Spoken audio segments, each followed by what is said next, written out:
Speaking with Marlee Langfield. Now Marlee, you've been the Cowra Young Citizen of the Year this year, and you must have been pretty darn thrilled about that. Yes, I can say that it was a pretty big achievement. I would have thought so. Now, what were you given that award for? What are some of the things you've done that has made that award so special? Mainly my involvement with the Cowra community, involving in the show societies, so both Marlee and Cowra, and everything else in between, all the other voluntary work that I do. Now Marlee, what other community activities do you do which would have contributed towards you winning this award? Well, I've been involved in the Marlee CWA and the Red Cross, and also activities involving Headspace. Headspace in Cowra? Yes. Now that's Yep. Headspace to try and keep Headspace in Cowra, isn't it? Yes, that's right, trying to get some funding for them. Okay, now since you've been home after your school, you've also been doing a course, haven't you?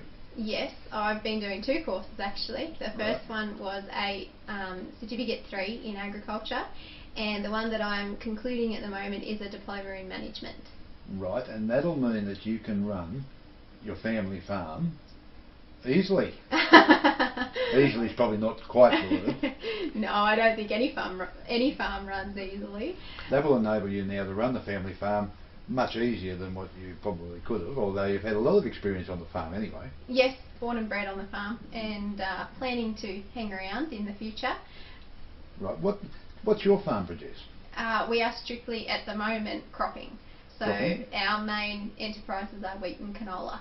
Right, how many acres of wheat and canola do you have at the present? Roughly around 2,500 acres. Acres, and so the hectares, what's that, 1,500? 740 something. Okay. Now that you've got this award, that gives you a certain amount of notoriety too, doesn't it? I guess you could say that. Is there a way that you can use that award? I know you spoke at the presentation about encouraging people to get involved. So would that award sort of help you encourage other young people particularly to become involved in community activities? Oh, certainly. With or without the award. Yep. You don't need the award to be able to encourage younger people. It's just something that I'm passionate about, and I think we need to be paying attention to the younger side of our community and trying to get them involved. A lot of the older people, or a lot of the people in the show societies are older. Yep. And they're getting older. None of us are getting younger. Yep. So we need new people to come into it all.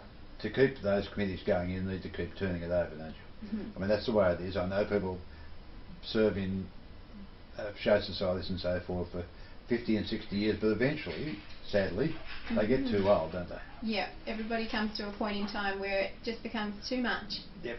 So it's important that we encourage young people to get involved in all sorts of things. Mm-hmm. And there are a lot of organisations around Cowra that people can get involved in without too much trouble and not too time absorbing, I suppose.